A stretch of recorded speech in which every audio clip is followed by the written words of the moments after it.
Test match খেললাম আমরা ইংল্যান্ডের সাথে, ওডিআই টেস্ট ম্যাচ। আফগানিস্তানের সাথে খেললাম, ইংল্যান্ডের সাথে খেললাম, দেন দুটা টেস্ট ম্যাচ। এটা দুই একটা match, but it will take কত 2-4-6টা ম্যাচ হয়েছে এই 3 দিনে। অনেকটা খেলা আছে, এক একটা টিমের 11টা করে খেলা। জি, গ্রুপ স্টেজে তো এখনো প্রুভ করার অনেক কিছু বাকি আছে। অনেক আছে। আপনি জাস্ট দেখেন, দর্শক লাইনে আছেন, ফোনটা নিয়ে নিব। আসসালামু আলাইকুম। ওয়ালাইকুম আসসালাম ভাই, ব্রাহ্মণবাড়িয়া শহর থেকে মোহাম্মদ জাকির হোসেন। জি জাকির ভাই। ভাই দেখেন, ভারতে কিন্তু ধোনি এবং সচিনকে নিয়ে ফিল্ম তৈরি হয়, আমাদের দেশে কিন্তু মাশরাফির মুর্তজা হয়েছে, ওনাকে নিয়ে কোনো ফিল্ম তৈরি হয় না।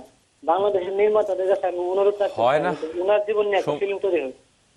জাকির ভাই, হয় না, হবে, এখনো সময় পড়ে আছে। আসলে মাশরাফি কিনে কেন ফিল্ম হয় না, মানে এখনো মাশরাফি খেলছেন, এখনো খেলছে তো। না ধোনিটা আসলে মনে হয় যে ধোনিটাই রেফার করেছেন, যে ধোনি খেলা থাকা অবস্থায়। হ্যাঁ, তাকে কেন হচ্ছে এটা গাভাস্কারের সময় কিন্তু হয়েছিল, গাভাস্কারের সময় হয়েছিল, তারপরে আরো কয়েকজন প্লেয়ারের সময় হয়েছিল, যেমন পাকিস্তানি প্লেয়ার দু একজন, তাদের সময় হয়েছিল এরকম এরকম হয়, ডিমান্ড থাকে।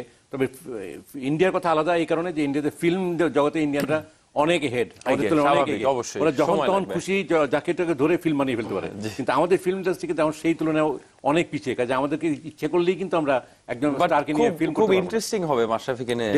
অবশ্যই মাশরাফি, আমি মনে করি মাশরাফি যখন হয়তো ডেফিনেটলি লেকচার ডায়েরি লিখছে, সেই ডায়েরি থেকে আপনার এটা করা যাবে।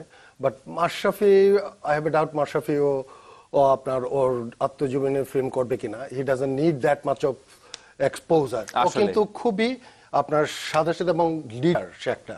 জি, and leader doesn't need to be আপনার এইরকম এক্সপোজারের প্রয়োজন পড়ে না। মাশরাফির কথা যেহেতু উঠলো, কুমিল্লা ভিক্টোরিয়ান্স গতকাল প্রথম ম্যাচ খেলেছে, দিনের প্রথম ম্যাচ খেলেছিল বরিশাল বুলসের সাথে, এবং পরপর 2 ম্যাচে তারা হেরেছে, এবং এই লিডার মাশরাফিকে কিন্তু ফিরিয়ে আনতে হবে দলটা।